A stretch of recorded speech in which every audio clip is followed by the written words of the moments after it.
Hey guys, brand new podcast. It's the Bertcast. Bert Kreischer is one of 3 podcasts. Today out is a brand new Two Bears, One Cave. I think a new Bill Burt's out.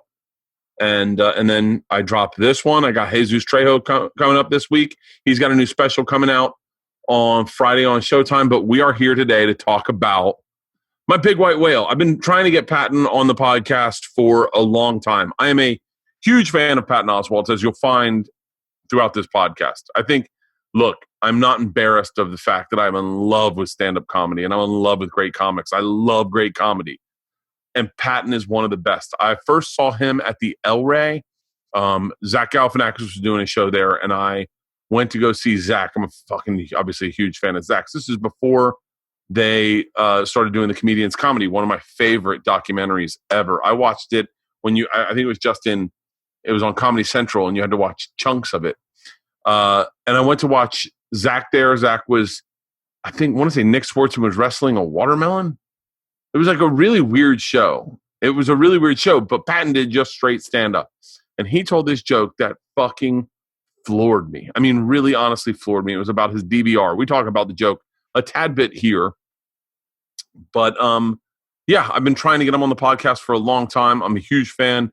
He is one of the best writers. Him, Bill Burr, and Doug Stanhope have such an ability to grab phrases and make them so real. I wish I was smarter, because then I'd use bigger words to describe this. But they can surmise a situation or a feeling or evoke a moment in life with phraseology that just blows me away. It's my favorite thing of stand-up. I love it so much. I wish I could do it more. I just don't. I mean, look, there's a lot of things I wish I could do better. Patton's just an amazing comic. We talk about him being on the King of Queens a little bit. We talk about, if you don't know when this comes up, and I don't think I was super clear, but I'm feeling a lot of people know, Patton lost his wife, I think about 1.5 years, 2 years ago. We talk about that kind of quickly. We talk about mourning. We talk about that very quickly. And then at the very end, I talk about his new wife. I don't think I say that I'm talking about his new wife. I think I just ask him if he watched the movie she was in when we were kids. And so if you are a little confused at the end, that's what I was talking about. Today's podcast is brought to you by Tiege Hanley. I started noticing that I was having problems with my skin the older I got. I felt like I would get these little breakouts in my beard, and I would notice them, and I started to grow my beard higher and higher up my face. A lot of people lately, namely Thomas, said I've been looking a lot better. A lot of people have said I've been looking a lot better, and I think that's because I'm using Tiege Hanley. Everyone knows I have weird cleaning habits. What I do is I keep this scrub, the Tiege Hanley scrub, out by the outdoor shower. I have shampoo in the Tiege Hanley scrub. I love the scrub. Honestly, I was blown away by the scrub. It makes my face feel so fresh. You're only supposed to use this product twice a week. Oddly enough, I get super excited when I know that it's my turn to start using the product. I've been using the Tiege Hanley skincare the past probably 70 days. I think they gave it to me right when I got into quarantine.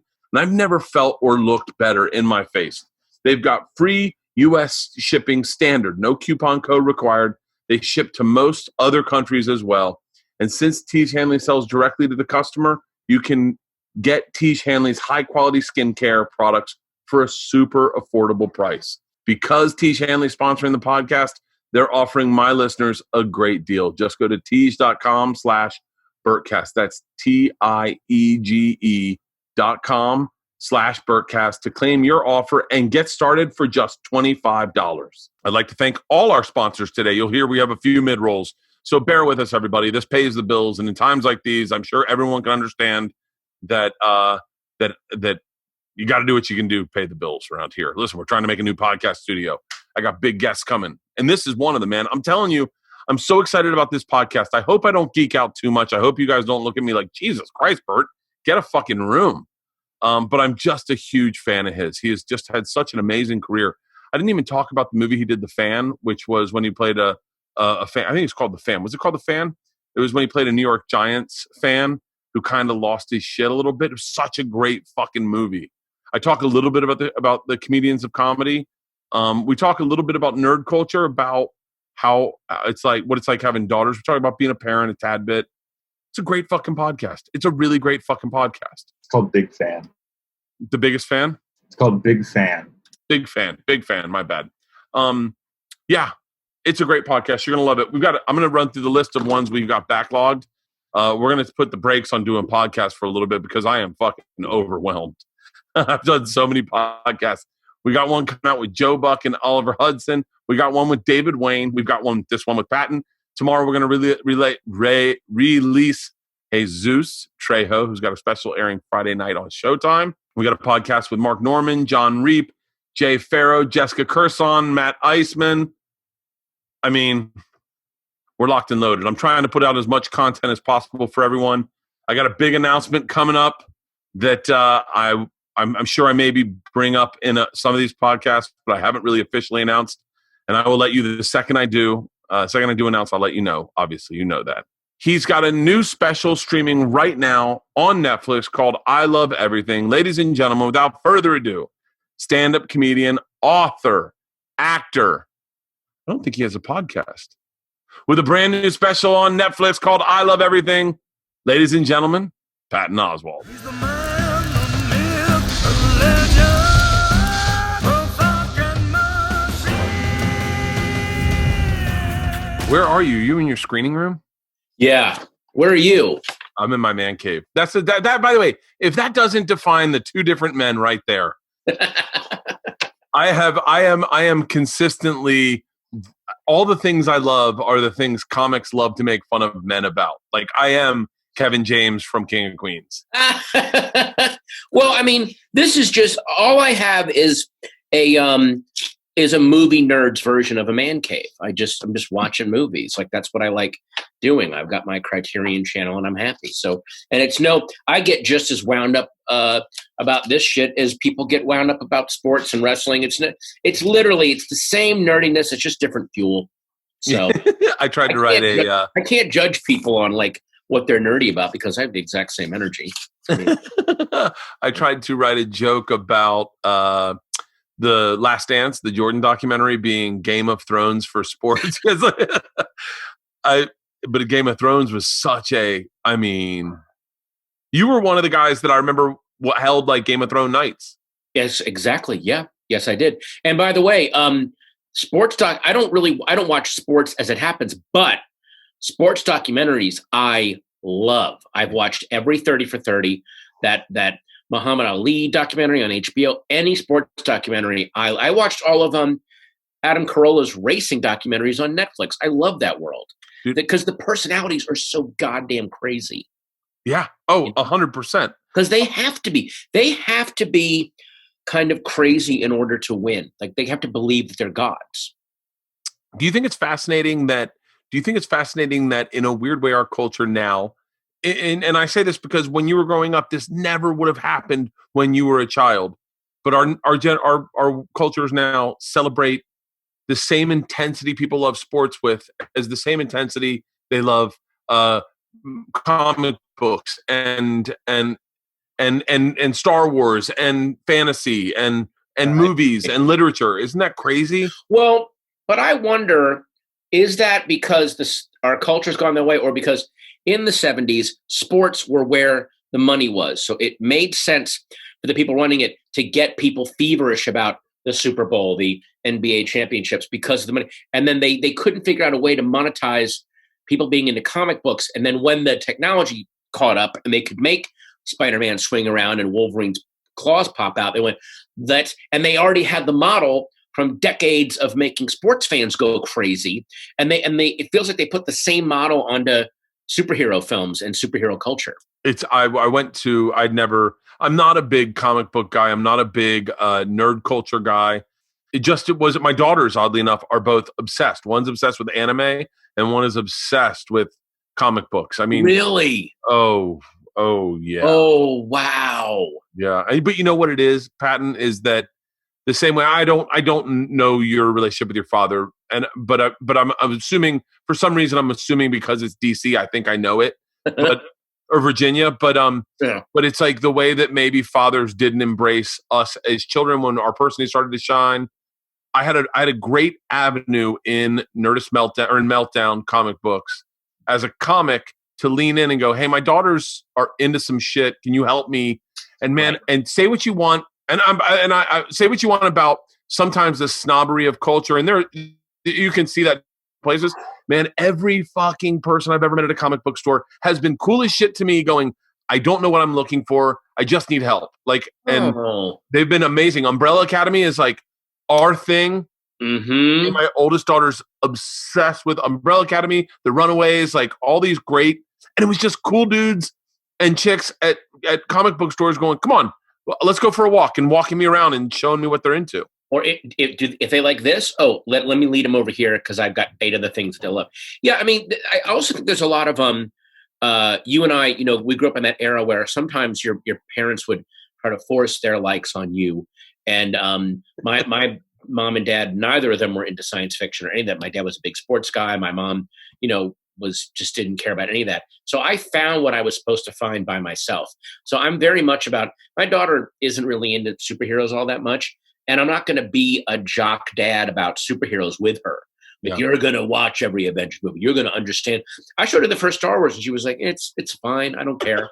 So I'm not going to be that guy that wants to make a carbon copy of themselves. That's never fun. So I don't do that. I let her find her own thing. Yeah. It's one of the cool things I think's happened is people being allowed to going, hey, I'm into that. And be it transgendered, homosexual, like you name it. Just the coolest thing is that people can go, oh, I'm into that, and not feel like they're going to get shamed for it. The dude that used to cut my hair grew up really closeted and really scared in Washington State back in the 70s and 80s. And it was rural farmland. And so he was gay, but he kept that quiet and played football and beat up kids that they thought were gay with the other jocks to protect himself, and was a blackout drunk and hated himself. And then he moved down to LA and came out of the closet. Now he's married and he's totally happy. But he has this nephew who goes to his old high school, and he's very overprotective of him because his nephew is very openly, very defiantly gay. Like, I'm gay and I don't care who knows it. And so my friend's only reference point is, well, you get your ass kicked if you're gay in high school. So he's really like, is anyone fucking with you in high school? And he said that he went back home for Thanksgiving one year and was asking his nephew, like, hey, is anyone messing with you? Because I know you're entering high school and you're very open about your sexuality. And his nephew was like, it's pretty rough, man. They don't treat us very well. Nothing's really changed. And my friend got really defensive. He's like, what are they doing? Tell me what they're doing. I'll talk you through this. He goes, well, our gay, lesbian, and trans club wanted to have their prom the same night as the regular prom, and they're making us wait 2 weeks to have our prom. And it's just absolute oppression. And my friend had to stop himself from going, go fuck yourself. Are you kidding? Wait a minute, you have a prom.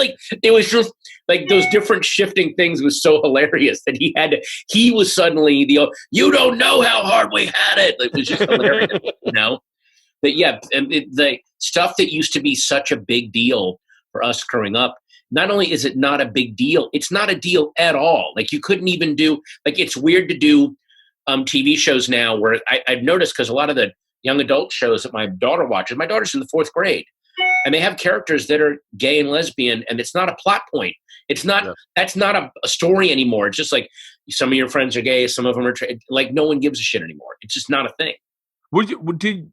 I have a lot, and I think a lot of people, and I wonder if you fight about this within yourself on stage. Mm-hmm. So many people have ideas of who you are politically. Yeah. What I know that I have that sometimes. Lately, I wrote a joke about I had a dream that Kendall Jenner said I could have sex with her if I could catch and fuck an elephant, and I was like. And it was just a dream. And then I rolled over and I woke up and I was going to tell my wife, and she started flirting with me. And I was like, I'm not into it. And then in my head, I was like, I was just about to fuck an elephant in a dream. But then here, I don't want to have sex with my wife. But then I was like, you know what? Let's not share that on stage. That might not be there might be fans that don't get it. So I kind of edit myself sometimes. This is a multi-layered question, but do you find happening when you write is that your fans almost expect things from you that sometimes you can't deliver? You go, I don't know who you think I am just a dude. And how do you deal with it?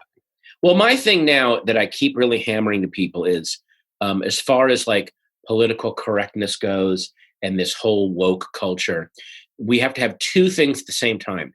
We have to have context Look at the context. Things never, ever, ever lose context. And we also need evolution. So you can't have, there are certain, and there's stuff in my first couple albums that I look back and go, goo, very freely throwing around the words retard and one of my favorite jokes. And I was just talking to Segura about this literally an hour ago. And I don't know how impolitically correct it was, but I just remember voices. But your DVR joke is one of the greatest fucking jokes. One of the greatest, honestly, Patton, I can tell you where I was when I saw it. And I was blown away at how seamless you were on stage, how comfortable you were on stage, how everything did seem to come out of the moment. As a professional comedian, I was floored at that joke. It's one of my favorite jokes. But yes, again, you run it through the strainer of today's political correctness, and it may catch some snags. But it's not a mean joke. No, and also, again, keep the context in mind. If you're looking at something that thing's almost 20 years old, and absolutely you can hold it up and go, dude, and then let the other, before canceling them, let the other person go, oh yeah, I didn't know any better, and I've evolved. If the person then digs in and goes, I apologize for nothing, he's like, it's a freaking joke. This whole idea of like, no apologies, no regrets, that's impossible. You're always going to make fuck ups in your life, and you got to just go, oh God, my bad. Yeah. I mean, again, putting luminol on people's Twitter feeds and Instagram feeds, if they say something awful 2 weeks ago, yes, maybe let's look at that. But if you dig up someone's tweet from, 2008, give them a little bit of room to go, you know what? Yeah, I shouldn't have said that. I totally know better. And sorry if so again, it's going to be a constant balancing act between give the people that weren't woke when they needed to be woke some context, but then also the people that are maybe fighting against the so-called woke people and the so-called PC police, look at what they're asking you and go, hey, maybe I could evolve. Maybe all they're asking for are better dick jokes. They're like no one's saying no dick jokes, no gay jokes. They're like, find an even more brilliantly vicious way to do this. And then that's what I love is there's nothing better for a comedian than having stuff you're not supposed to say, and then you get to find amazing ways around it.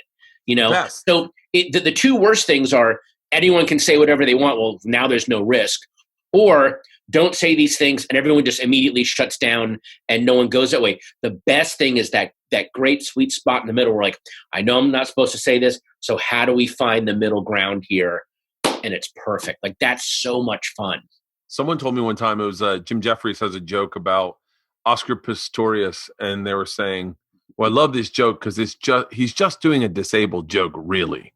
Mm-hmm. But he's tricked us into going, he's outraged at the murder of this woman. And I don't remember the joke, but you're right. Finding a workaround, it almost is like the real treat in comedy. Yes.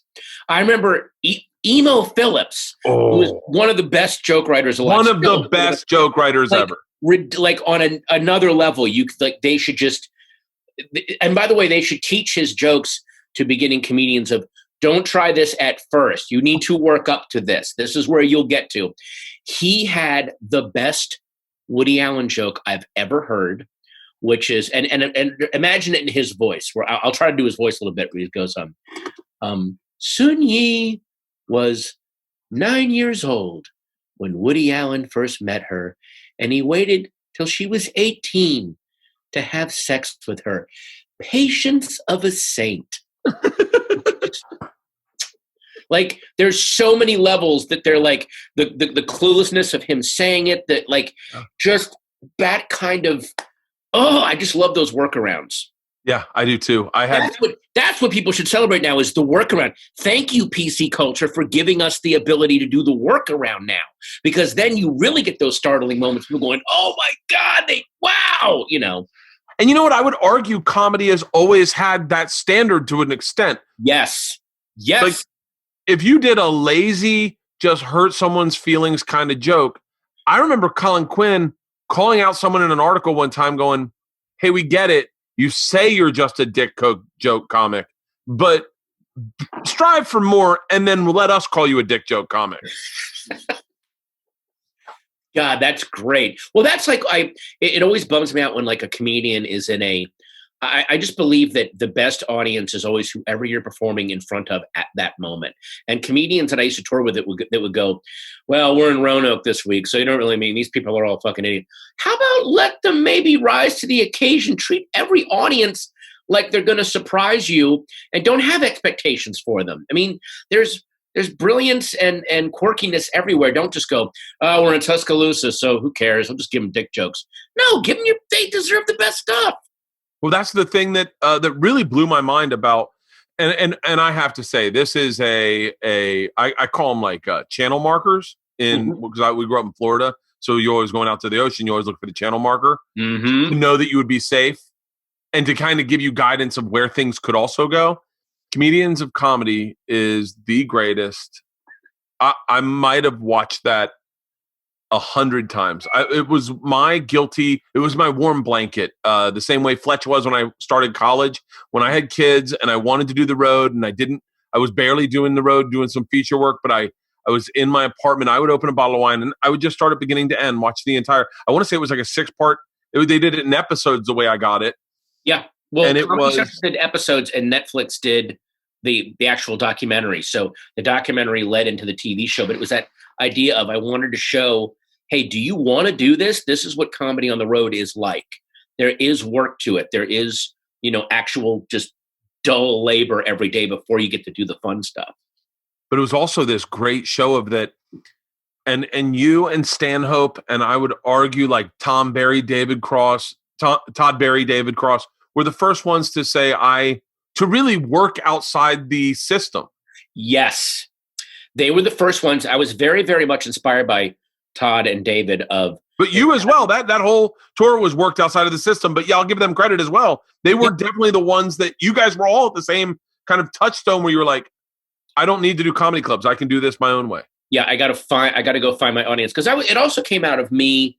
It was partially my fault. I was very lazy. I had gotten on to King of Queens, which was a really funny show and a really successful show. But it was an 8:00, Monday night kind of family show. It was very funny, but I was starting to get headlining gigs, and it was people coming to see me who knew me from King of Queens, but didn't know the actual stuff that I did. And I was lazy going, yeah, give me the headlining gigs. The room's packed. I don't got to do any work. And then I realized, no, you need to maybe start educating your audience a little bit. It can't just be you show up and there it is. It's got to be, give and take back and forth. So that's when I started developing the Comedians of Comedy. And I was also and I'm sure you've had this too, where I had this circle of friends, Brian and Zach and Maria, that I thought weren't being served by the comedy clubs, who I all thought were brilliant and who were really butting their heads against the comedy club structure. So I said, let's get them all out of here. Let's go find rock clubs and music clubs and little indie stuff. And then again, I was inspired by what David Cross did. And then it makes me feel really good to see other comedians started doing that as well. And really good voices started building. And then I think that's kind of what started happening also with podcasts. There are a lot of comedians that are going, I need longer to get to where I'm going. Like my stuff is not that simple. So I need this format. And so people like you and Bill Burr and people like that have just really thrived in this environment. I'd like to thank our sponsor, Whoop. Whoop is a fitness wearable that provides personalized insights on the performance of your sleep, how your body is recovered, and how much stress you put on your body throughout the day from your workouts and the normal stressors in life. It is the best fitness tracker I have ever used. And this month, this May being Mental Health Awareness Month, and the current situation we're in with the quarantine, it could not be more important to monitor through the stress being put on our bodies and how recovered we are on a day-to-day basis as our routines change. What's great is that Whoop, every morning, I get a recovery score. It's on your phone, and it's based on your HRV, your resting heart rate, and sleep performance that can be used as an indicator on how to approach your day. It is next level. The Whoop app even has a built-in feature like the Strain Coach, which actually gives you a targeted exertion goal workout optimally for the next level or for the level of intensity that your body is signaling that it can handle. And not having a trainer and not being in a class and not being in a gym, this literally is, when you're training at home, it's the perfect feature to use. I use it every single day. If I don't hit my goal, I haven't worked out hard enough. And based on how strenuous your day is, the app even has a sleep coach that actually lets you know when you should be getting up, when you should be going to bed. and recovery based on the performance goals which you set. For my listeners, Whoop is offering 15% off with the code BERT at checkout. Go to whoop.com. That's WHOOP. And enter BERT at checkout to save 15% off. Sleep better, recover faster, train smarter, optimize your performance with Whoop. If your mailbox is anything like mine, 90% of the time it's a fairly depressing place. Political flyers, utility bills, an unholy amount of coupons. But once a month, I do have a reason to be stoked. And that's because of my box of awesome from Bespoke Post. I got one and I loved it. My favorite thing is this little tiny pocket knife, like a literal pocket knife from the 1920s, something the Great Gatsby would use. I used it to open boxes this morning. I get so excited to open boxes with this thing. It is so sharp, so cool. I wish I could pull it out more often. Bespoke Post sends guys only the best stuff every month, and no matter what you're into, Box of Awesome has you covered. From style and grooming goods to barware to cooking tools and outdoor gear, Box of Awesome has carefully built collections for every part of your life. To get started, take the quiz at boxofawesome.com. Your answers will help them pick the right Box of Awesome for you. They release new boxes every month across a ton of different categories. It's free to sign up, and you can skip months or cancel at any time. Each box costs only $45 and has well over $70 worth of gear inside. Right now, get 20% off your first monthly box when you sign up at boxofawesome.com and enter the code BERT at checkout. That is boxofawesome.com, and the code is BERT for 20% off your first box. That is said so perfectly, is that I struggle with writing a joke on Twitter. I really do. But I can tell you the joke because that's what I do. But I really have a hard time. And even when my joke books are all just one word, it's like, goats. And then I'm like, oh, yeah. Well, then let me ask you this, because my joke books are also one word or like a concept with a couple of sentences. And then I got to go in front of an audience and start working it out. So have you been struggling now that all the clubs are closed? Like, I miss the Comedy Store and the Largo and the Improv and the Virgil really, really badly, because that's where I went out and worked my stuff out. Yeah, I'm having a really hard time. Everything I write is one word, and I know the way I want it to, but even still, I find myself going into my notes on my phone and then saying it the way I want to say it, because I'm like, don't forget this is how because I may read what time is it, but I won't know how I intend the joke to be. That's a good. Oh shit! I never thought of that. You're right. The inflection alone can be a new angle to the joke. Yeah, I'll be honest with you. When this comes back, the one thing I really feel like I've been lazy with is stage time in LA. I'm on the road nonstop, and one of the things I think the definite compliments I'll pay you is that watching guys like yourself and many other guys in what you would all call the alternative scene is kind of how I realized that it didn't have to be set up punch for me. Right. I had a hard time fitting in entirely because I just, like I said, I'd write a word down and I knew what I wanted it to sound like, and I just speak it, and it wasn't like set up punch. Although I have a very bro comedy body and face, I always feel like I would love to try some of my material in like places like Largo or the Virgil or different places to kind of. I did a spot one time. The machine story I tell. I don't know if you've heard of it, about getting involved with the Russian mafia, and I told it one time at Nerdist Meltdown, and it was a completely different story because they were like comedy fans ready to listen, and they're like willing to go with you, and you're like, oh, this isn't like just a bunch of drunk Europeans. This is. Yeah. I don't need to rush to keep the audience's attention. I can actually take some time and do some stuff. Yeah, I mean that kind of. Again, there's risks both ways, though. The mainstream clubs, I love them because that's where you edit and hone. But the risk in only doing the mainstream clubs is you begin to have that same kind of impersonal rhythm because, like you said, I've got to keep these people's attention.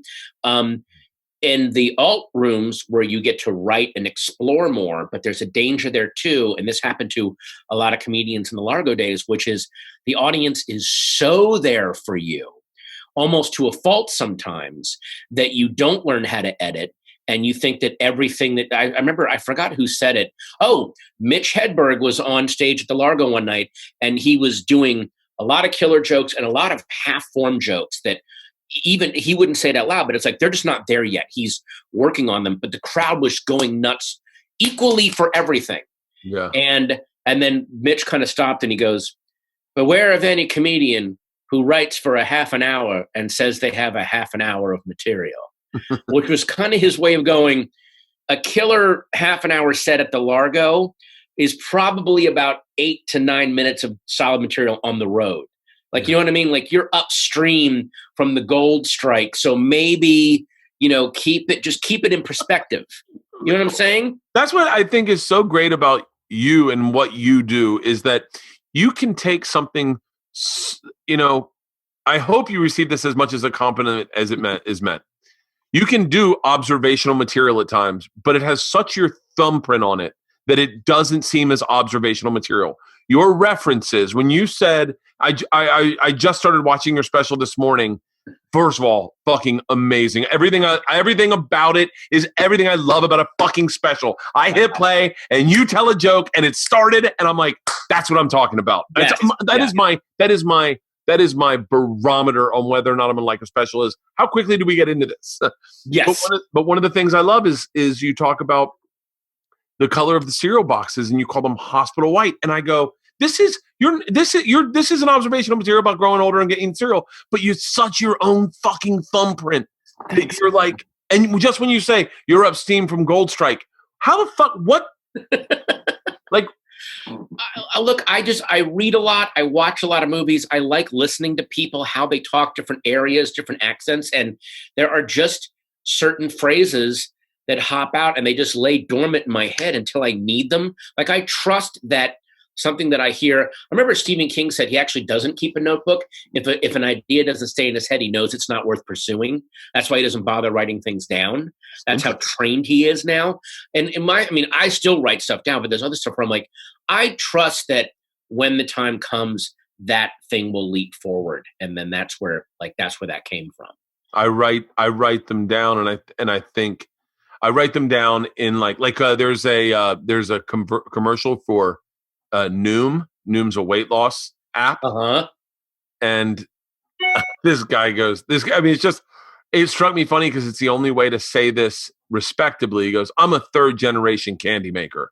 And all I could think was all the different ways he said it without the brand, without them going, it sounds weird when you go, "I work in a chocolate factory." You're like, hold on, that comes out wrong. Say it again. So, but the third generation candy maker gave it a little bit of, and so I just wrote it down. I go somewhere, third generation candy maker, or just the idea that you're a candy maker at all is occupationally. But I always wondered that about you is because you have such great, I remember reading, was it Werewolves and Lollipops? Yes. Yeah. Werewolves and Lollipops. Yeah. I remember reading that and I visualize a scene in my head all the time. And I don't even know how accurate this is about a kid sitting behind the booth at a movie theater, reading his book to himself and just reading. And I read that and I visualized it so well that I went, God damn it. Patton is in 1935, he would have been just a novelist living in France. Like you're such a great fucking writer. Thanks, man. Thank you. Again, being a great writer comes from... I'm like a legit fucking fan. Like I have everything. Oh my God. Thank you. It comes from, I read a lot and there are certain, and I read everything. I'm not like, I'm going to read science fiction, horror. I always get what's an amazing way to learn how to write? Read sports writing. Every year I get the America's Best Sports Writing compilation. Sports writing has some of the best phraseology and some of the best, there are certain words that pop differently in your head, great comedy words are words like pants or hat. I don't know what it is, but that just, they're stronger and they land harder, So, that it's just an instinctual thing that you learn over the years. So, yeah, but you and Burr you two specifically have such a stop in the back of the club and hit another comic. Stanhope has the same thing. Yeah. Where you go, God damn it, man. It's the quickness of getting to the point with so few of words that are so colorful. Yeah. Well, people like Burr have that thing where you'll watch them and then you'll or you'll very quietly, the comedians will repeat back the punchline just to hear what it sounds like coming out of your skull. Just to go, it's almost like, hey, let me play that guitar for a second. Oh, okay, yeah, all right, I got it. Like, you just want to hear how that feels because that's so fucking exactly what it is. Yeah, and I remember like people like him, Brian Regan, Paul F. Tompkins. There are those wordsmiths where when they say something, you just kind of go, let me just say this. Oh shit, that was good. Like you feel how good it feels like coming out of your head. Oh, that feels good. Yeah, like, that is aspire to that. That is said so perfectly. That is exactly. I've done that. I've done that with Stanhope. I've done that with Bert. I've done that with you. I've done that with.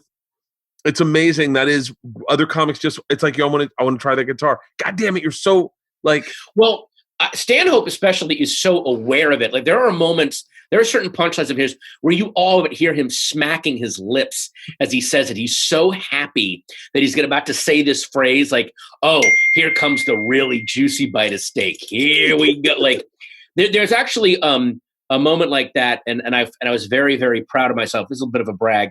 In the new special, I have a phrase, you don't want some ropey fitness orc climbing all over you. I use the phrase ropey fitness orc. Describe those guys that work out too much, where it's like you're too healthy and now it's not attractive anymore. Like now you just look creepy. And that was one of my Stanhope moments where I'm like, I cannot wait to say it. When that phrase came to me. And then I did it one night at the Improv and Dana Gould came up to me. He was like, he just went, ropey fitness orc. Like he was so happy at those three words together. Dana Gould's another one of those guys that just has those perfect lip smacking little like, oh, it's right there. Dana Gould, it's funny, man. There you get. I think we can all appreciate the Dana Goulds when. I love when he gets to a point where he does something and then has to explain why he did that to the audience and why its comedic value was underappreciated. And you're just sitting in the back going, you just broke down something I do on stage and I didn't know why I did it. I just knew it got laughs. And then you broke down the theory of it. Right. And you're 100% correct. Everything you just said, you absolutely nailed, and it's indisputable what you just said. You're right. And like that'll be in my head from now on. What was it when you first started? When you first started, was that when the split with the alt and kind of bro? Now I say bro comics. That's what they are. We are now more, but like the alt and the more campy scene, the more like clubby scene. Was that when that was? No, when I started, it was weird. I started, and I'm actually fortunate that I did. I started in 1988. My first time on stage was the same night as Chappelle's first time on stage. Was July 18th, 1988. He was 14 years old. And was that in D.C.? At Garvin's Comedy Club in Washington, D.C. And he was 14 years old and went on stage, and it felt like he'd been doing it for 30 years. He just was, bam. It was just amazing. But I started just as the boom was starting to end. So there was still this ghostly feeling of, there's a million comedy clubs, and even a mediocre comedian can make 50 to 100 grand a year. As Andy Kinley used to say, if you could say, good evening, ladies and gentlemen, for a time in the early 80s, you could make 100 grand a year. Like they just needed warm bodies. They didn't give a shit. So I saw people that had gotten kind of lazy and leaned on the same 45 minutes and overspent, because in their minds, like, I'll be making, $5 grand a week forever. And then suddenly every club is gone. And I'm watching older comedians getting houses repossessed and cars towed. So I learned very early, every day's a rainy day in this business. Just whatever you make, pretend like you've made half of that and put the other half away. Ooh, and then I also saw the frustration of starting comedy when so much was already taken as a given. Like, well, when you do comedy, you have to do this, you have to do this, you have to dress this way, you got to talk this way.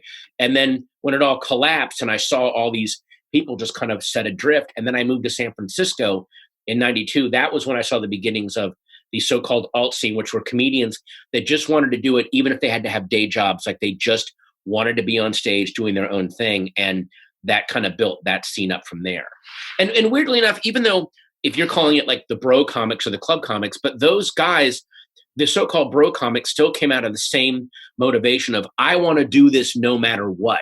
So to me, like the Largo scene or the Comedians of Comedy to me is no different than Skankfest or anything else, which is let's build our own thing and find our own crowd. And anything, it doesn't matter if I agree with it, with them politically or in subject matter wise, that doesn't matter. I love the fact that creative people are like, fuck it, I'll just do it myself. That always makes me excited because it means the industry is really vital, Yeah, it's amazing. I saw you as both. I never saw you as one or the other, but because I would watch you do material that would kill in any room and wear whatever the fuck you wanted to wear. Clothes weren't important to you.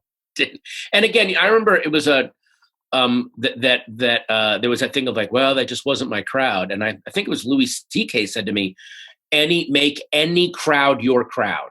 That's your job. It doesn't matter who you're in front of. You make any crowd your crowd. So I always just kind of kept that in mind. But, again, in the mid 80s, comedy was very profitable, but it was dead because it was a very profitable, narrow, cookie cutter thing that people just expected to get the same product every time. Now, comedy is a little more precarious, but it's never been more alive. It's very, very hard to make a living as a comedian, but the people that are doing it are so feisty and committed. And, yes, sometimes they're at each other's throats and sometimes there's huge battles, but that's what happens when really creative, opinionated people get together. There weren't any massive battles going on during the comedy boom because everyone just went, you go in there, you talk about airline food and dogs and cats, and then you make your paycheck, you go home. Now it's this really amazing, sometimes it's a battlefield, but it's never not fascinating. This podcast is brought to you by Omaha Steaks. I've been a fan of Omaha Steaks since I first went to college. My grandmother sent me a box of Omaha Steaks. Every month I get a box of Omaha Steaks fillets. And she did that all the way when I lived through New York. And then she started sending them out to LA and then she passed. And so now every time I get Omaha Steaks, I think of my grandmother. I'd go by the Omaha Steaks counter when I'm flying through Omaha and I get excited thinking about my grandmother. These are the fantastic Omaha Steaks everyone knows about. Ordered perfectly aged steaks, frozen, conveniently delivered to your door, money back guaranteed, amazing cuts, steak cut bacon. Look, Father's Day is coming up, so give Dad the gift he really wants this year. Perfectly aged, tender steaks. Omaha Steaks will deliver the world's best steaks. Omaha Steaks is America's original butcher. Since 1917, you can order with complete confidence today and have peace of mind knowing that you're sending Dad the very best. Right now, Omaha Steaks is offering my listeners a variety of amazing packages that are perfect to send to Dad for Father's Day. Go to omahasteaks.com and enter the code BERT in the search bar. You'll see all the great options available, many that include free shipping and free 1 pound package of their perfectly cured, incredibly thick applewood smoked steak cut bacon. There are many packages available that are perfect for Dad. Burgers, franks, premium poultry. The chicken's amazing, super easy to defrost. I throw it in the fridge. A lot of their stuff you don't even need to defrost. You literally can just cook. We did that with the shrimp the other day. It's amazing. Right now, Father's Day packages are ready. Make Father's Day simpler this year and send Dad the gift he really wants. Perfectly aged Omaha Steaks and get free shipping and free steak cut bacon with select packages. Visit omahasteaks.com and type BERT into the search bar to shop for Father's Day today. Everywhere is running out of TP, but you know who doesn't need toilet paper? People with Tushy. With Tushy, you use 80% less toilet paper. Break up your toilet paper. Treat your Tushy right with Tushy. And treat your butt right. Wiping your butt with dry toilet paper doesn't remove all the shit. If you pooped on any part of your body, your fingers, would you just wipe it off? No, you would wash it with water. Thankfully, there's a sleek new bidet attachment that clips onto your existing toilet and sprays your butt completely clean with fresh water. It is called Tushy, and it is the best thing you can do for your butt. Tushy sprays directly to your ass and removes the poop completely so you aren't sitting on bacteria that leads to things like hemorrhoids, yeast infections, UTIs, itchy assholes, and or skid marks. Bidets are common all over the world. I first saw one in Japan, and they save you money on toilet paper. You still have to use a little bit just to pat dry unless you're a fucking animal. Don't clog your toilets. Tushy sprays your ass with fresh water. It's not toilet water. It connects to the water supply behind your toilet and sprays your dirty parts with clean, fresh water. It is the same water you brush your teeth with. Wet wipes are worse than toilet paper. Don't use wet wipes. They clog up the system. They're bad for the environment. They cause anal fissures. No one wants anal fissures. Right now, Tushy's only $79. Go to hellotushy.com HelloTushy.com/Bertcast to get 10% off your order. Go to HelloTushy.com/Bertcast to get 10% off your order. That's HelloTushy.com/Bertcast. 10% off your order. Be hands-free, just like me. It's never, and you've done just about everything. I always say my one white whale is I feel like if I don't make a movie, make a movie, that's my one white whale. I'd like to do multicam just because I think I would really enjoy it. But if I never do multicam, that's fine. But multicam is so much fun. I bet it's so much when it's being done well. Working with Kevin James, that dude, he to me is like Jackie Gleason and Danny DeVito, those guys who are. It's really hard to be a great TV actor because of all forms of acting. It's the most unnatural way to deliver jokes and then pause and make it seem organic. And those are those guys, Kevin especially, that just made it seem real and could get laughs with the most subtle stuff. Even though it looked like he was going big, he would do these little. He's another one of those guys he seems like he's really big and bulky, but he's weirdly balanced and agile and has almost this like balletic quality to him. It's kind of offsetting. We're like, oh, I didn't know he was so like coordinated. It's amazing to see that. And he's amazing at doing that. And what a great cast. Leah Remini is a fucking monster. Yeah. Is a monster. They don't make that anymore. No. And she took on the goddamn Church of Scientology. Holy shit. It was so awesome. She told me a really funny story. I was teasing her about when Battlefield Earth came out. That came out while we were working on King of Queens. I was like, wow, you must be real excited for Elron's movie coming out, huh? And she started laughing. She goes, they had us go to a premiere last night. It was like up in some theater, like way up where you had to like take trams and stuff to go up there where the theater was so that they could then put us back in the trams and take us to the after party and get us all gushing about the movie. And she goes, I've never seen so many people come out of a movie, see the trams that are going to take them to the after party and then get them on camera going, it's the best science fiction ever. They're all running away. And like, she goes, me and all my friends, like, walk down through the mountains of LA to avoid having to be on camera talking about Battlefield Earth. She goes, so all these Scientologists are like trooping through the woods trying to avoid having to give a good review of Battlefield Earth, which is just, that's such a great visual. Hell yeah. Jerry Stiller was on that. Jerry Stiller would come into a room. He would get a laugh on his setup lines. Like, in other words, he was so funny at how he could deliver everything. I remember he came in, there was a scene, and the first line is he walks in the kitchen and says, hello, Douglas. And again, no joke, they're just setting the scene up. But the way he said it got a laugh and almost derailed the scene because they had to, it was just, he was such a master. Oh, was that your first big job? Was that your first big job? My first paid job was as a video store clerk on Seinfeld in 1994. One line, got my after card, but King of Queens was my first steady, like, oh my God, I'm a cast member of a series. Here I go. And it was the best. I had so much fun on that show. And all the writers were like the biggest stoners. We would all go to Vegas for the weekend. We'd rent a bus and all go massive poker tournaments every Friday night after we would wrap shooting. It was just the best. It was so fun. I'm always curious. I know this is a shallow question, but I feel like one of the things that everyone's always curious about money. But like, what was the first? You don't have to tell me how much money you're making on King of Queens, unless you want to. But what was the first? Like, did you? I remember going over to Kevin James's apartment during King of Queens, and he had a Jeep Cherokee, and I had already bought a Expedition, like the brand new Eddie Bauer, and I was living in Cecil B. DeMille's old house, and I thought I may not be spending my money wisely. Whoa. Yeah. Okay. Well, all I remember is the first thing I got a staff writing job.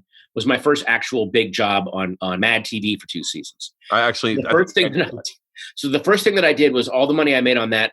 I had a manager who gave me an Exxon card, and so that I could buy gas to go to gigs. I'd saved every receipt, and I did this. It felt so good to come in. I took my very first paycheck and all the receipts, and I paid off all the gas he had bought me. Like it meant a big deal for me to get to pay off this credit card that he got me. But then when I got the job on King of Queens, I saved up like the first couple of seasons of money. I still lived in a really dinky apartment on Normandy, but I saved up all the money because I wanted to pay my parents back for college. I wanted to pay off the 4 years they had paid for college. And they were so upset by that. Like it was their dream to pay for their son's college and not have him pay them back. So they were very insulted. So then suddenly I found myself with this big wad of money that I then just put right back into savings. Like, again, I started off during that time when it's like, there's not a lot of money, save everything because this is a very, and look at what's happening right now. This is a catastrophic business that we operate in. It's boom and bust. There's no middle ground. It makes me feel good to know that you're not a flashy car, I need to drop money, blow money on, and only because it reassures I'm certain it must happen with people who think of what my life is like. But when you're a fan of someone, and I always come at I'm a fan of comedy. I'm a fan. I may be a good comedian, but I am legit a fucking fan of comedy. And Me too. I watch it. I watch comedy all the time. I love it. There's nothing better than laughing. Yeah. And when there's new specials out, Doug Stanhope's special dropped the same day as mine. I was so excited. He's got a great bit about calling India during customer service. That's fucking monstrous. Well, I even like now what people are doing.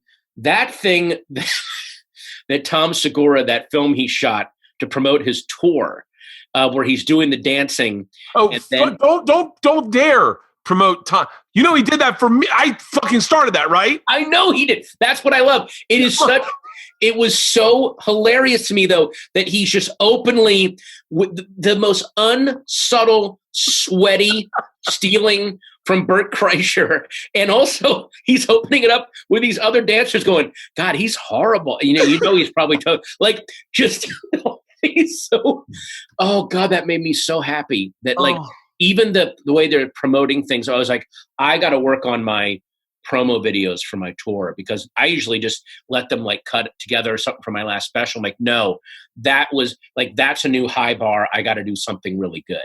I really feel like we're in a time with comedy where it's meant to be fun again, where we're meant to make each other laugh and just do the videos that do the things that we feel like we have. And, Segura's angle is like, I've made some money. I'll drop fucking 40 grand on a fucking music video. I know. And the fact that you're sitting there, he's deep faked you onto this morbidly obese body with a bucket that says vodka. It says machine. You just made his fucking day. We literally just spent 30 minutes talking about you. But then also it was the other thing too, and it goes back to Kevin James. You look at, Tom looks like just this kind of big, bulky guy. And then he starts dancing like, oh shit, the guy actually has an amazing center of balance, clearly has some core strength. Like, what the fuck? It's so, you do not expect him to be busting out those moves. I was stunned. Yeah, I watched that live with him the day it dropped, and it was one of my favorite things I've ever seen. I told him, I go, this is like a love letter to me. Like, this is a love letter. But again, it's a love letter by someone who doesn't understand how insulting he's being. Like, in his mind, he's like, and this is my tribute to Bert Kreischer. You're like, do you know what a tribute is? Because this is really offensive. And the levels in that thing made me, oh God. By the way, when you mentioned, I'm also laughing because when you mentioned you don't drive a flashy car, my car is now 11 years old. The front bumper's coming off because my thing is, I'm not going to, I'm going to save money. I'm not going to buy a car. And my wife had to sit me down literally with a legal pad and go, the money you are now spending to repair this car, you could just have a monthly payment on a new car and not spend as much on repair. Like, she had to literally walk me through, like I'm a 5-year-old, like, you need to get a new car. The car you're driving was built in the 90s. It's the year 2020. Let's get you a new car. So once the pandemic's over, I will get a new car. But she literally had to show me, because my thing is you don't buy anything new, you just keep using it. She's like, no, sweetie, no. No, there's certain things about you that I I force onto my image of you that I hope always like I remember one time hearing you say something, there's nothing better than a bathtub of whiskey and a book. And I went, oh my God. Yeah. It's Like- oh God. A day, like that's one of the few good things about the pandemic are the days I can sit on this little chair on my front porch and just read a book and actually not have to go anywhere and go, well, I'm just going to sit. I'm actually going to read for 4 hours and just read this. Like, that's amazing to me. Like you never do that anymore. I'm not the best reader. I'm like, I have a hard time with reading. I fucking listen to a lot of books these days. It's so. Hey, books on tape. The actors are getting to do those now are incredible. Have you, what have you been listening to on tape? Anything recently or? A biography on Kim Jong-un. Who's reading it? It's really racist. It's a white guy doing an Asian accent. It's Mickey Rooney doing his character from Breakfast at Tiffany's.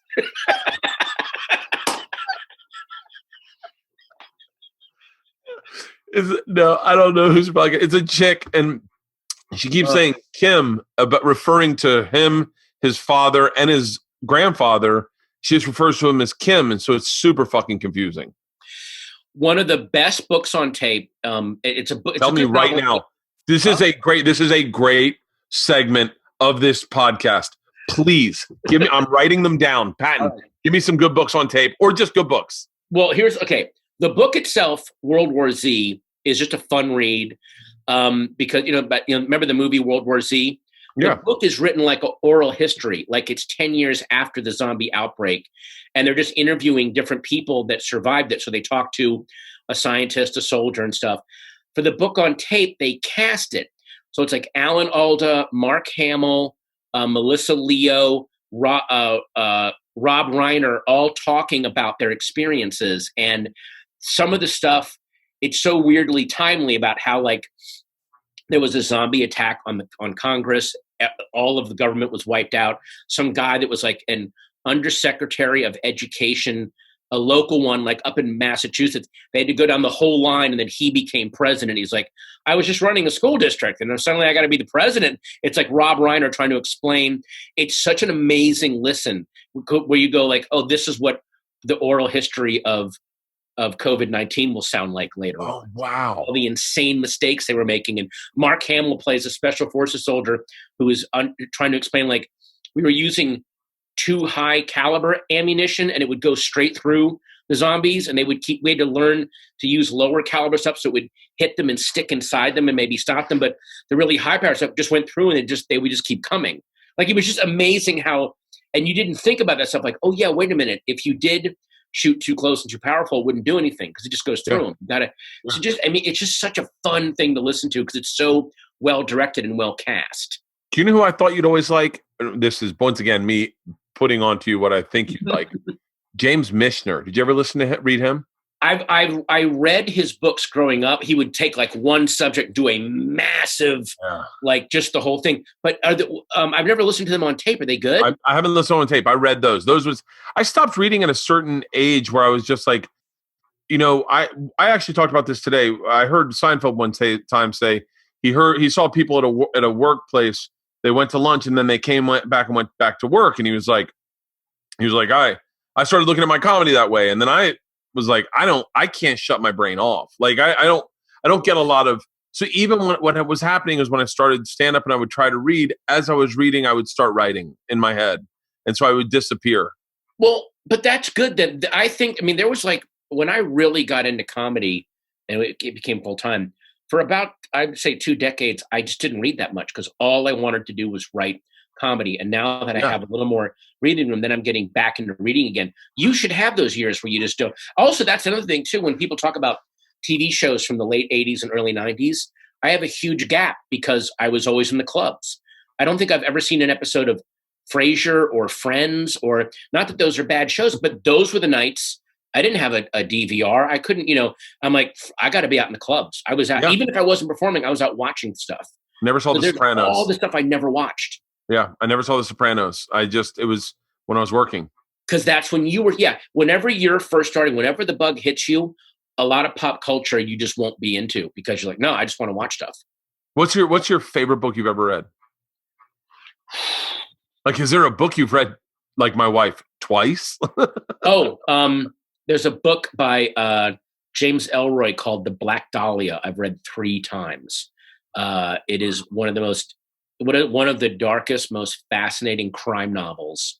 And it's based on a real case, the Elizabeth Short murder, still unsolved in LA, one of the most gruesome murders ever. And he weaves this massive fictional police tale around and says who he thinks actually killed her. It's incredible. One of the, I just, every couple of years, I just pick it up and read it because it's so well done. Yeah, it's insane to me that true crime has become such a genre of just podcasting, of books, of that it was a fascinating your I don't know how to say, you don't say ex-wife, Late wife. your late wife, sorry. Yeah. Sorry. Your late wife. Yeah. Your late wife, everyone knows this, but I just wrote a book about the Golden State Killer, Yeah. and ended up solving it, and it was just like a bestseller. Well, yeah. Well, the book itself didn't end up solving it. What the book did is it put light back on the case, and they reopened it. Yeah, that's what I meant to say. Sorry. And also, and this is going to sound a little creepy, but it's true. He did not have a good name. She thought up the name Golden State Killer. Before that, he had like 2 different names, and they tried to combine them because he operated in 2 different decades. And one of the homicide cops I talked to was like, if you don't do good branding on a serial killer, a lot of times the case, that's why they become cold, because you got to give them a cool name, which is a weird thing to say. And I remember Michelle always felt weird about that. Like, but all these she knew were like, thank you for giving him a cool name. Now there's interest in the case, and it helped to, get the case solved. I just wrote a joke about that the other day. I did a deep dive on your wife randomly because I got obsessed with the Boston Strangler. Mm-hmm. And then I got onto names of killers. So interesting you say that, because I said the joke I was trying to write was, why would they give him a cool name like the Boston Strangler? Do you hear that as the guy doing it going, yeah, that's what I do, as opposed to why don't they just call him the Boston Pervert? And he's like, that's not what I do. Like, I'm going to stop. If you think you're misconstruing what I make. Yeah, that's one of the, if you go back and read the novel Red Dragon by Thomas Harris, which is the novel before Silence of the Lambs, one of the things, and again, it's very dark, but it's true, the killer they're looking for, they call him the Tooth Fairy, and he's angry because he wants to be called the Red Dragon. And he's like, they're not understanding what I'm doing. It's just, but which, by the way, is a real thing that has happened with serial killers, where they want a cooler name. I mean, again, they're horrible human beings, but that's a very human thing of like, I don't want that name. I want a cool name, Yeah, so. It's kind of crazy. Yeah, that true crime is really, I mean, you look at My Favorite Murder and you go, yes. Well, also, do you think that the reason that true crime is so popular now is because we now have these phones, which apparently are supposed to hold every piece of information ever. You can look anything up. So why are there still cold cases? Why are there unsolved things? Shouldn't we know? So I think that that's one of the reasons that people are like, maybe if we talk it out and go over have everyone look at this thing. It's like when you're trying to find your car keys and go, would everyone look around for these? Because you clearly, maybe they're right in front of you and you can't see them, and everyone else, you just bring in different eyes. I don't know, but it seems to be such a compulsion. I mean, the fact that every couple of years someone publishes a goddamn book where they're like, I figured out who Jack the Ripper is. Like they'll never let that go. Yeah, it's You finished that book. You helped finish that book for her, correct? Yes, I called a journalist friend of hers and her researcher, and I said, please help me finish this. I mean, none of us did any writing. We organized she had pages and pages and pages of the book, and we organized it in a form that kind of told the story, because her writing was so good. If I had tried to write, I wrote the afterword, but if I had tried to actually then pick up a sentence that she didn't finish, you would have seen the difference. Like, oh, well, here's where Patton's writing. Like, oh, good Lord. So I didn't want to do that. But there was that whole, I can't leave this undone. I can't go on with my life until this is finished. This is super personal, you don't have to answer it. Did that help you with the process of grieving? Yeah, I mean, that was a thing that helped with the process of grieving. But one of the things that you find out very, very early about grief is grief feels like terror. They're the exact same emotion. You're terrified, and nothing cures it except time. Every single day, it gets a little bit, less, and then suddenly I had a dad at my school. His wife died from cancer. A dad at my daughter's school, and he was like, first you'll feel like I can't live, then you'll feel like, oh, I can function, but I'll never feel joy again, and then you'll feel joy again, and it happens, and you have to let all of that happen to you, and it's brutal, but that's how it. You don't go through it, you're put through it. So in a weird way, one of the few positives is you have freedom from choice. You don't have any other choice but to go through it. Interesting. Were there people, did anyone reach out that you were like, why the fuck are you reaching out? No, I mean, it was all basically, friends trying to, and people that maybe I wasn't the best friends with. I mean, you know how, especially in comedy, you have a lot of frenemies. There's a lot of that's what I can't I mean, I think candidly, we've had a friend recently lost someone, and I reached out, and I felt really weird reaching out. I felt like I shouldn't say anything. Just shut up. Like, don't bring it up. You know and what? He said it meant a lot, and I went, well, if I had known that, I'd reach out more to people, but I feel like I don't want to bother anybody. Well, but the thing is, because we're fighting over creativity and art, and that's a function of our lives. But our actual lives, everything else supersedes that. And if there's a real tragedy there, you know what it reminds me of? Remember that Richard Pryor bit about he has the pet monkey, and the pet monkey dies. And there's that dog that chases him all the time, and then he comes out and he's crying, and the dog jumps the fence and is like, "Are you okay?" And he tells him that the monkey's dying. He goes, "Oh my God, don't hang on to that, man. It's okay." And then the dog walks away. He's about to jump over, and he turns and he goes, "You realize I'm going to be chasing your ass tomorrow," and then he like jumps over. So like there's people that I fight with on Twitter that we don't agree politically, but when that happened, they were like, dude, if there's anything I can do. I mean, obviously we're going to fight about bullshit later, but right now, I remember when those massive fires were happening. This is not on the same level, but those huge fires were happening out in Malibu and stuff recently. And James Woods, who I could not agree about anything with, he was literally awake, I think, for 3 days on his Twitter, like, hey, can someone come help? These horses are in trouble. Can someone come to this house? Like, he was like trying to marshal stuff. Anyone could do it. And I was like, hey, James Woods, we'll probably be fighting about Trump in a few days, but right now you're probably saving people's lives. So thank you. Like, it was that thing of like, oh yeah, this is real life. Oh, okay. You know what I mean? Like, it's just those moments that bring shit into perspective. So the fact that you reached out to Mark, I think that's beautiful. Well, yeah, I it's like, I don't know. I think I look at things cynically, and I go, I don't want to come out. I don't want to be some. I don't want anything to look like it's any other motive other than, hey, I'm thinking about you, and I think, yeah, because we're still humans. We're ultimately humans. I mean, again, when you're in your 20s, that's when you have your crazy rivalries. I'll never speak to this person, and blah blah blah. And then you get to be my age, you're like, oh, come on. We're all the same schmuck, basically. So it's just hard to keep. I mean, again, that's why, like, when people get upset by internet commenters or internet trolls, my feeling is like, they're supposed to be doing this. They're in their 20s right now. They're young, or they're in their 50s and they didn't evolve past their 20s and they're pain. So just let them work it out. It's just electrons. Like, they'll either get to this point or they'll die alone. But either way, it doesn't affect you. Like, that's how I've always thought of it.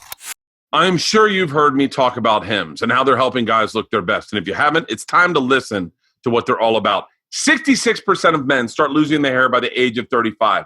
A lot of men notice they're thinning hair, and then it's too late. I noticed that my hair was thinning, and I jumped in front of it, and I got on medication. Back in the day, you had to go to a doctor. You had to sit with a nurse, then talk to a doctor, and then you had to go to a long pharmacy line.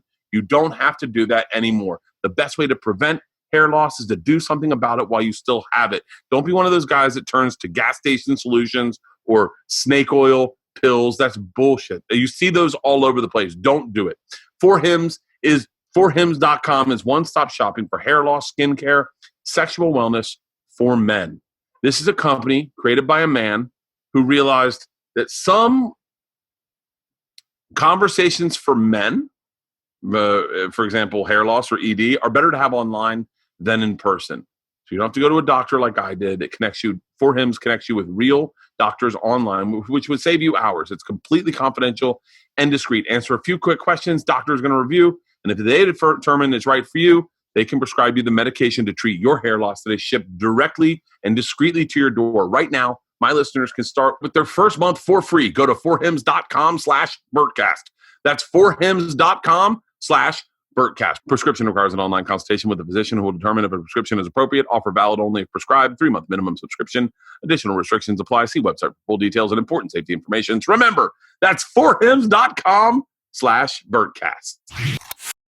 Yeah. Hey, we'll pivot from this real quick, but and I'll get you out of here soon. I don't want to keep you too long. I know you're busy. Okay. But it's my biggest fear is you get to an hour and everyone's like, how fucking long is this going to go? But I feel like you're someone in this business that has worn a ton of different hats. Like, and I'm always curious. This side of me was always curious of like how many different jobs there are to have in Hollywood. Yeah. Like, you know, I mean, you've obviously been an actor and you're obviously a comedian, but like, what other stuff do you get brought on for projects to do? I do a lot of writing. I do a lot of punch up and rewrites on scripts. Now I'm starting to do a lot of hosting, award shows, VES awards, Writers Guild awards 3 years in a row. For some reason, I think it's because I'm such a movie nerd that I get really, I'm a host that's excited about the show that I'm doing rather than trying to just do jokes. I actually know who's nominated and I've seen the films, and I kind of bring that. When I hosted the Independent Spirit Awards, like I was excited that John Waters was in the crowd. Like I was actually giddy about that, and that's infectious. So yeah, the things I want to, and I'm really starting that this past year, I'm starting to produce a lot of stuff. Really? It's just a different variation on what I was doing with Comedians of Comedy, which is you're bringing people that you like, whose work you like, that you want to bring together and then make something amazing. And I'm going to try to stop talking about it so much. I want to direct something. I'm going to start directing. There's a couple of comedians whose specials I want to direct once comedy comes back, and then I want to start making movies. So that's the next thing. That's interesting. What did was there a part of you that felt like this, and this is the most ridiculous statement I'll make, but was there a part of you that felt like I should get stock options in Zach? I think I fucking helped get people to understand him. Because like he was the most misunderstood dude by industry forever. And after Comedians of Comedy, including myself, I was like, that's how you show that man. Yeah. I mean, with me, because I was of the feeling of if it wasn't going to be me, it would have been someone else. He would have gotten through either way. And I bet, I mean, I'm not looking to go like, I got to own a piece of this money. I'm more like, I get to be friends with him and I get to tour with him. And like, that's to me is way more fun than some cold like financial arrangement with him. And also, he, as much as I was showcasing him to the world, touring with him made me a way better comedian, made me think differently about how I wrote. So I benefited tenfold from that without any kind of weird contract. So, but it's when Zach made the Brody Enjoy It. Oh, yes. You go, finally someone showing the guy we love how we love him. Yes, that made me so. And I had like Brody do as many shows with me as I possibly could at the Largo, whenever he was available for Comedians of Comedy. But weirdly enough, near the end, he became so in demand as an audience warm-up guy because he would set the best tone for those rooms, and it paid really well. So as much as I was being greedy and wanted to take him on the road and have him open for me, I couldn't justify taking him away from these really good paying gigs where the audiences really loved him. So, I mean, I had him tour with me as much as I could, but he was beloved within the industry. I wish he had gotten some more love outside the industry. Definitely. Yeah, definitely. My daughters knew who he was. So we lived near each other. Really? So they would see him at Starbucks and go, Dad, Brody Stevens. I love him. Just his lines. I was an intense kid. I charged the mound playing t-ball like that. Just God, that voice. Yeah, I wish he had stayed at the banquet a little longer and gotten a chance to really, get out there and get. He should have had a Netflix special, Netflix series, something, or some new format that we don't know exists yet to showcase a mind like his that he would have invented. We never got to see that. It just sucks. What this is the question I wish everyone had asked me when I was promoting my special. Uh-huh.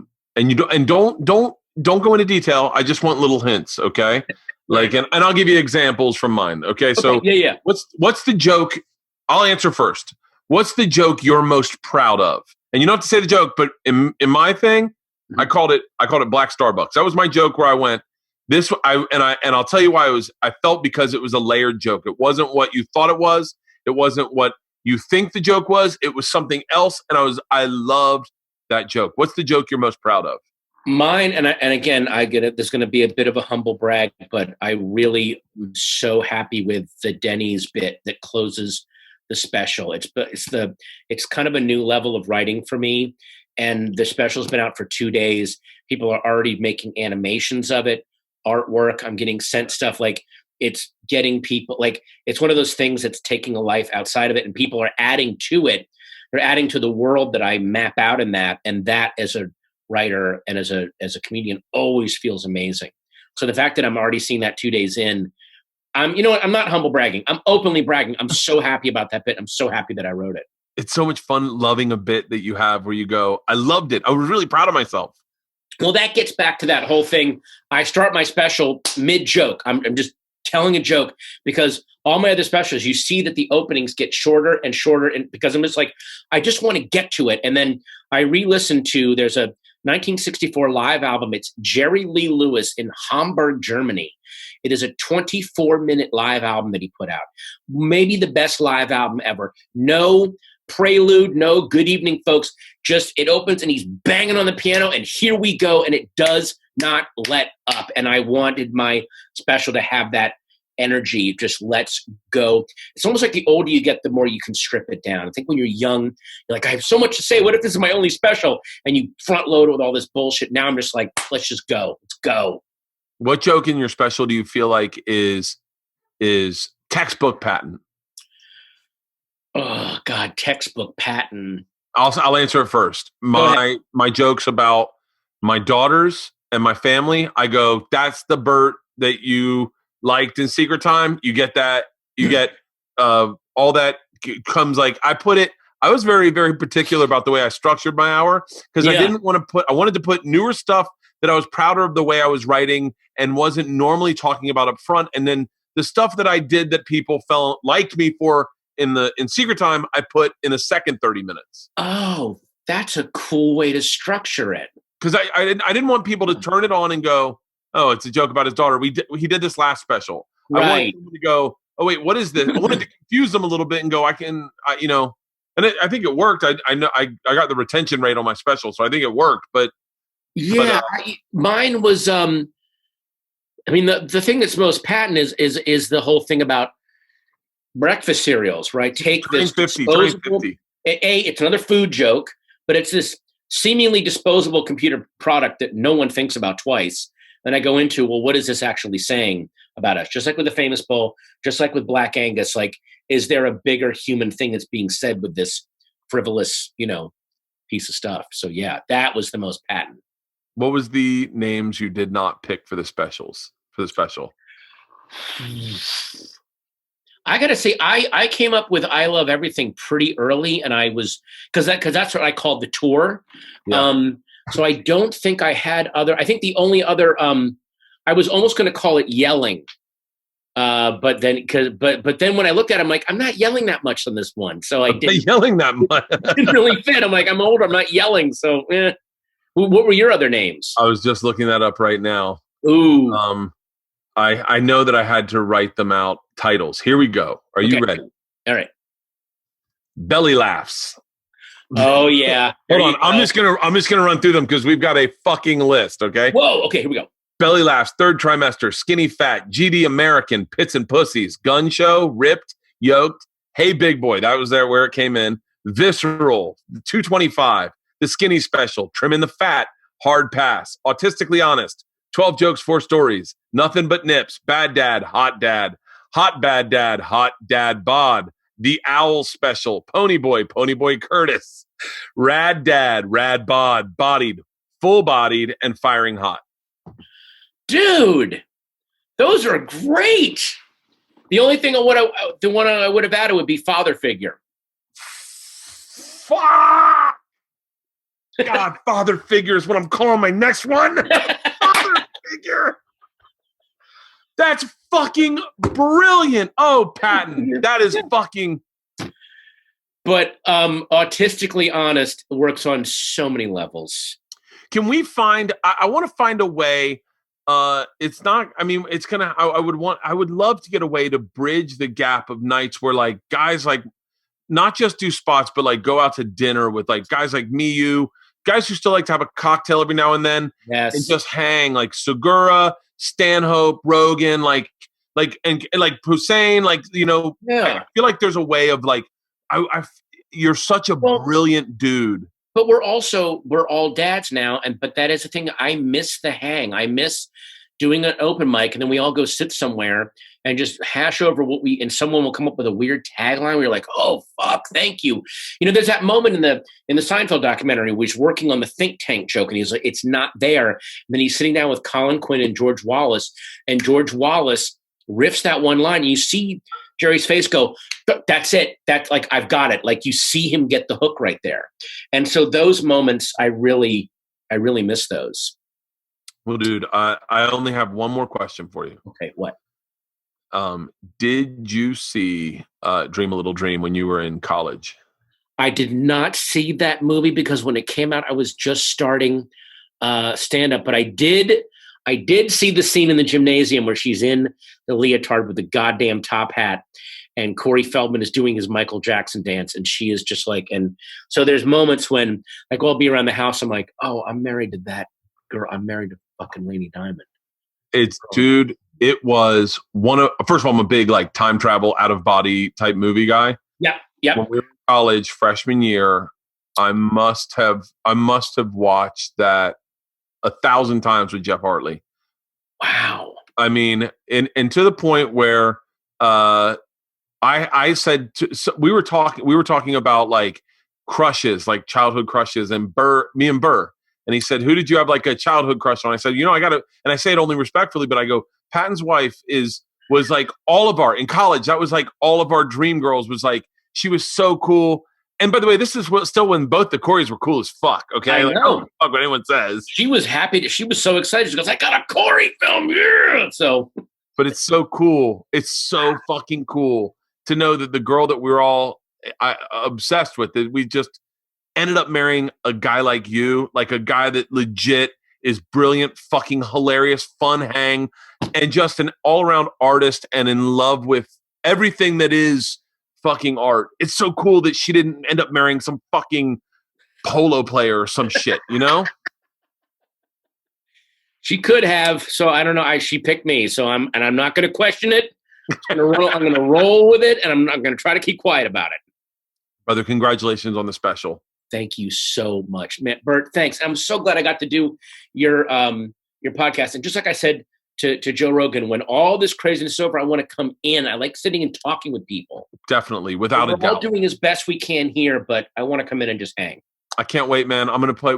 I just started watching it, and I put it on pause because Leanne, my wife, heard me playing it. She said, I want to watch that. I want to watch that with you. So I'm just outside the cereal bit. I'm going to watch it tonight with Leanne. DM me later because I would love to get your thoughts on the Denny's bit. I think that one will, just knowing the kind of stuff that you do, I think that one you'll really, really like. I can't wait, man. I can't wait. Thank you so much, man. Thanks, man. Take care, brother. See ya. Bye.